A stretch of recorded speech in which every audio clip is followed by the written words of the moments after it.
and welcome to the High School Huddle as we get set for the 2024 football season. Along with Ronnie Phillips, Phil Nichols, I'm Chris Evans. Today we talk about the Sand Springs Sandites in Class 6A2. But first, let's hear from our great title sponsor, Red River Roofing. Nothing revitalizes your home faster than new siding. Transform your house into your dream home with Red River Roofing Siding and Windows. Call today for a free inspection. Sandites coming off an 8-4 season a year ago, and boy, I don't know who makes their schedule, but it's an interesting schedule. They're mad at themselves. We're all over the place on this one. Yeah. It's a team that lost 3 games in the regular season. Some tough news in the offseason. Ryan Kester, their great offensive lineman, transfers over or moves in, whatever it is, whatever the kids are saying, into Jinx.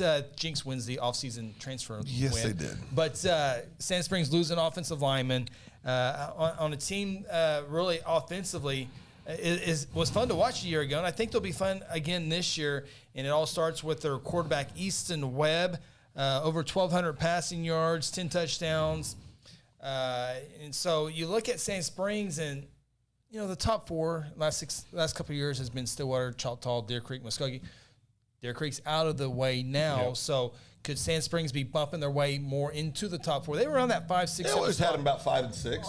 They were very consistent in that area, and ended up being probably the 5th best team in 6A2 overall last year.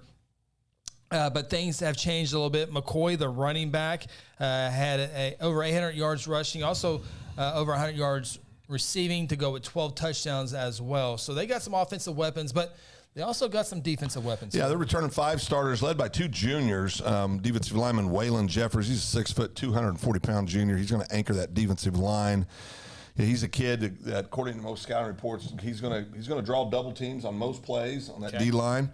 And then Alex Dudley, 6 foot, 180-pound junior. He's kind of a hybrid, Chris. He can drop back in pass coverage, comes up and defends the run very well. Very active kids, tough kids. So those are going to be 2 kids on defense that are going to anchor that Sandite defense. And Coach Klink, he's done a good job over there with that Sandite program. We went there a few years ago. Actually got canceled at halftime. Got saved by Mother Nature. Yes, Mother Nature saved us a long second half and got home a little bit sooner than we did. So, Sand Springs always a team to look for in 6A2. Let's take a look at their schedule, and it's of all the previews we've done, this is a very interesting, tough schedule for Sand Springs. And we'll go ahead and have our predictions on there as well. And we're kind of in that area. So Ronnie ain't gonna get no Christmas cards from Sand Springs. A lot to break down here. This is. I mean, you start at Bixby and Owasso, Bishop Kelly, Bartlesville, and you're like, what's going on here? You can be 0-4, 2-2, or 3-1 easily. Yeah, it's the just best you're gonna be is 2-2. And it's an interesting schedule. Maybe not for Sandite fans and players, but watching from afar. And then things kind of slow down a little bit. They're in the middle of the schedule, and it picks right back up with the defending state champions. PC North is an improved team, I think, this year. Sapulpa back up in 6A football, a good 5A program still. We'll see how they transition to 6A. So you see the records there. It's just interesting to I got them going 6-4. Phil's got them 5-5, and Ronnie 4-6. But I think we're in the neighborhood with this schedule. Yeah, I think we are too. I think obviously there's 3. In my opinion, there's 3 absolutes. They'll be multi-touchdown underdogs. That's of course Bixby, Owasso, and Muskogee. And then you throw Kelly and Bartlesville in there and Sapulpa. I think any of those 3 are a pick 'em game. Ronnie could be on the number at 4-6 in my opinion.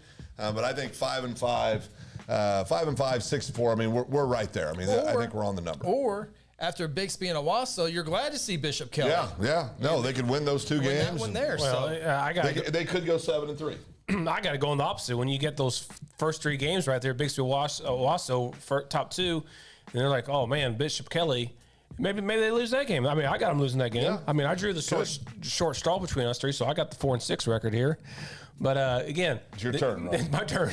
And then after you lose your first 3 games, then you got Bartlesville, who's much improved, although they lost their best wide receiver last year. Could lose that game as well. Then Muskogee and Sapulpa, one of my favorite 5A names to say. Now 6A, but yeah, 4-6, 5-5, 6-4. put it in the hat, draw. That's my vote. That could be your answer. Yeah.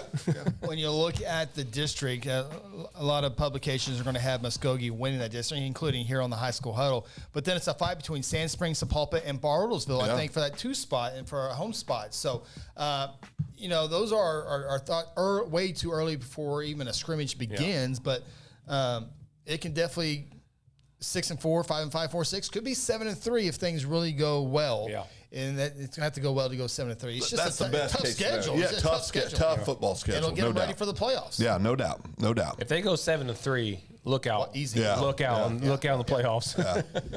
We hope you catch the High School Huddle. Hopefully, we're talking about all those Sandite victories this year here on the High School Huddle. Be sure to check us out every Wednesday night with our live show, 6 o'clock on Second Banana Media.